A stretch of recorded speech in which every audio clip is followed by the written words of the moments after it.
Asia cup খেলতে বর্তমানে সংযুক্ত আরব আমিরাতে অবস্থান করছে বাংলাদেশ জাতীয় ক্রিকেট দল।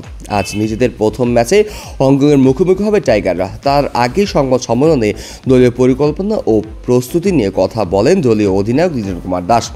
আলোচনায় আসে টি-20 ফরম্যাটে অন্যতম গুরুত্বপূর্ণ দিক পাওয়ার হিটিং। তবে লিটন স্পষ্ট করে জানিয়ে দেন, শুধুমাত্র 6 মারার চেষ্টায় নয়, তার দল জোর দেবে স্মার্ট ক্রিকেট খেলার দিকেই।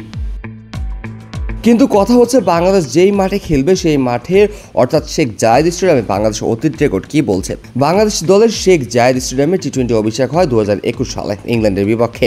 সেই ম্যাচটি ছিল ভুলে যাওয়ার মতো নয়।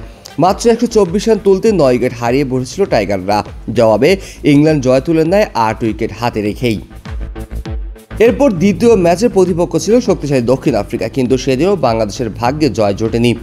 ব্যাটিং বিপর্যয়ে মাত্র 84 রানেই গুটে যায় বাংলাদেশ। দক্ষিণ আফ্রিকা সহজেই ম্যাচ জিতে নেয় 6 উইকেটে।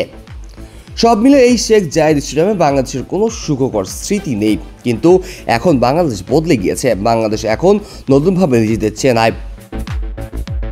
ম্যাচের আগে প্রেস কনফারেন্স লিটন কুমার দাস বলেন, অবশ্যই টি-20 ফরম্যাটে আপনি যখন বড় বড় 6 মারবেন, এটি একটি প্লাস পয়েন্ট। আপনি জানেন যে কোনো বিপদে বা কঠিন পরিস্থিতিতে আপনি নিজেকে উদ্ধার করতে পারবেন, কিন্তু একই সঙ্গে এটি বুঝতে হবে যে প্রতি ম্যাচে 6 মারলেই সব সমস্যা মিটে যায় না। আপনাকে বুঝতে হবে মাঠ কত বড়, বাউন্ডারির দৈর্ঘ্য কেমন, প্রতিপক্ষ কী ধরনের বোলিং করছে।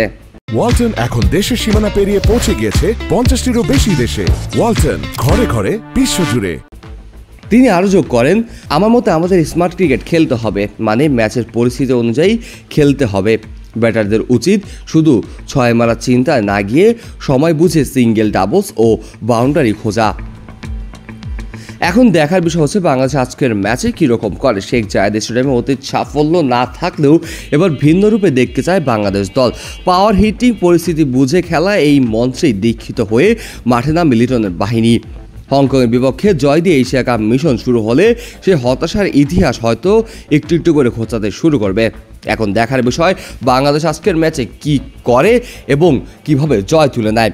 18 কোটি জনগণের স্বপ্ন এখন 16 জনের কাঁধে। দেখা যাক লিটন বাহিনী কতটুকু স্বপ্ন সত্যি করতে পারেন। Kazi Mohammad Arafat, on field.